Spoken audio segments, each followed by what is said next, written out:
पवन सिंह उसको तो मैं जानता भी नहीं हूँ भाई। तो जो जैसा कि आप सभी जानते ही हो कि खेसारी लाल यादव के गाने का इवेंट चल रहा है पटना में, और उनका नया गाना राजा हमरा से गाने का इवेंट था। उसमें पवन सिंह से रिलेटेड बहुत सारे सवाल पूछे गए, जिस पे खेसारी लाल यादव ने ऐसे ऐसे जवाब दिए जो सुनकर आप चौंक जाओगे। सबसे पहले रिक्वेस्ट है कि चैनल को सब्सक्राइब कर लो, वीडियो को लाइक करना मत भूलना। तो पवन सिंह के बर्थडे से रिलेटेड सवाल पूछा गया, तो पहले ही खेसारी लाल यादव ने पवन सिंह को बर्थडे विश कर दिया, लेकिन ज्योति सिंह को बर्थडे विश करना भूल गए।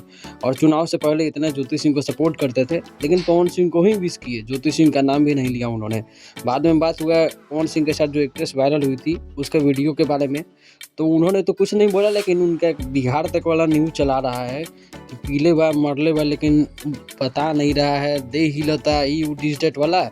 लेकिन यहाँ पे खेसारी लाल यादव ने सिर्फ ये बोला कि मैं उस एक्ट्रेस को जानता भी नहीं हूँ। फिर से यही बात बोला मीडिया को कि आप लोग उनके इवेंट में मेरा सवाल जब नहीं पूछते हो तो मेरे इवेंट में उनका सवाल मत पूछो, एंजॉय करने। जैसे कि आपको पता होगा दोनों का गाना रिलीज हुआ था, पवन खेसारी दोनों का। पवन सिंह का गाना 1 मिलियन भी नहीं पहुंचा और 26 नंबर पर ट्रेंडिंग में चला गया 87,000 लाइक्स के साथ। वहीं खेसारी का गाना 1,37,000 लाइक्स है और 1 मिलियन से ज़्यादा है, लेकिन ट्रेंडिंग लिस्ट में नहीं है ये।